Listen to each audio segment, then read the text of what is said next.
Din ilə dünyəvi proqramların insan nöqteyi nəzərdən əsas fərqi nədədir?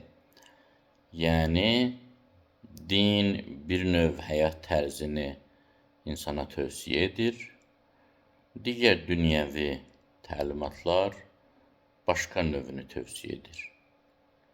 Bu arada biz belə hesab edə bilərikmi ki, bəzi elə dünyəvi proqramlar da insana xoşbəxtlik gətirə bilər. Görsən, dünyəvi psixoloji tövsiyələr var ki, insan onları həyata keçirməklə müəyyən mənada xoşbəxt ola bilir. Hətta bəzi dünyəvi proqramlar var, dini proqramlara hörmət edərək insana tövsiyələr verir.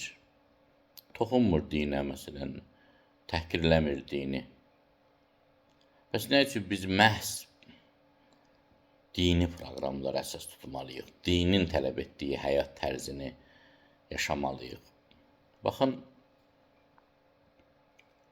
dini proqramlarla qeyri-dini proqramların, ya belə deyək, dinin tövsiyə etdiyi həyat tərzi ilə digər ideoloji məktəblərin tövsiyə etdiyi həyat tərzinin ən mühüm fərqi ondan ibarətdir ki, din insana müvəqqəti bir varlıq kimi baxmır, fani kimi baxmır. Din insana əbədi bir varlıq kimi baxır. Lakin dini olmayan bütün həyat tərzləri, proqramlar, planlar insana fani kimi baxır.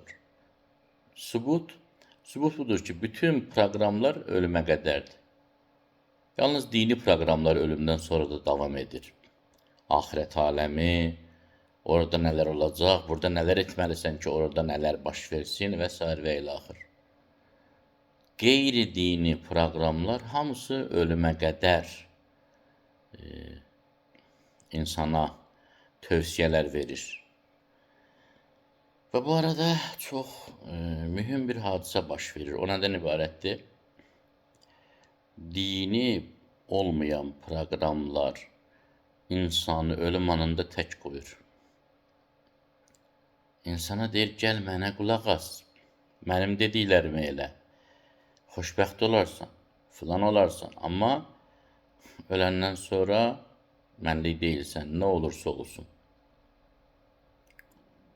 Siz dünyəvi psixologiyanın tələblərinə baxın. Çox gözəl tələbləri var. Pozitiv ol, özünə güvən, qorxma, bağışla, xoşbəxtliyini düşün, səni narahat edənlərdən uzaq ol. Adam onlara əməl etsə, doğrudan da görürsən, həyatda uğur qazana bilir.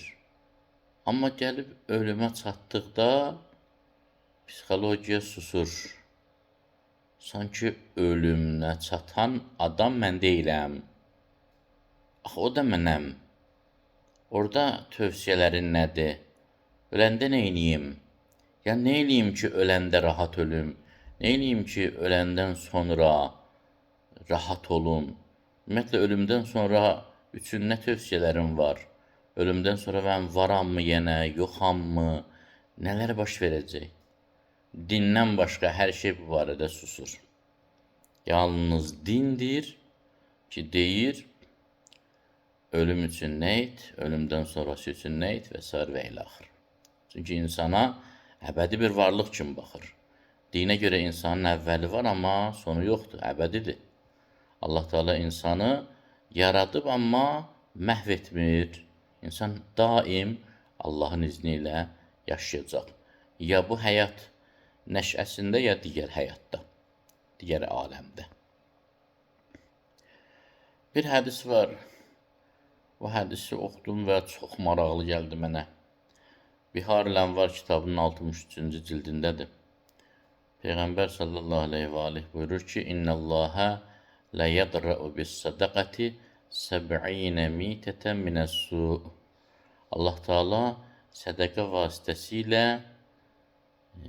70 pis ölümün qarşısını alır. Sədəqə, yəni yoxsula pul vermək, dilənçiyə pul vermək, Sədəqə yəni ehtiyacı olanın ehtiyacını ödəmək, köməyə ehtiyacı olanlara kömək etmək və s. və ilə axır. Bunun vasitəsilə, yoxsullara yardım vasitəsilə, əlbəttə Allah xətrinə, kimsə Allah xətrinə yoxsullara yardım edirsə, bu sədəqədir, yoxsa sədəqə deyil. Allah xətrinə yoxsullara yardım edən adamın 70 dəhşətli ölümünün qarşısı alınır. Dəhşətli ölüm.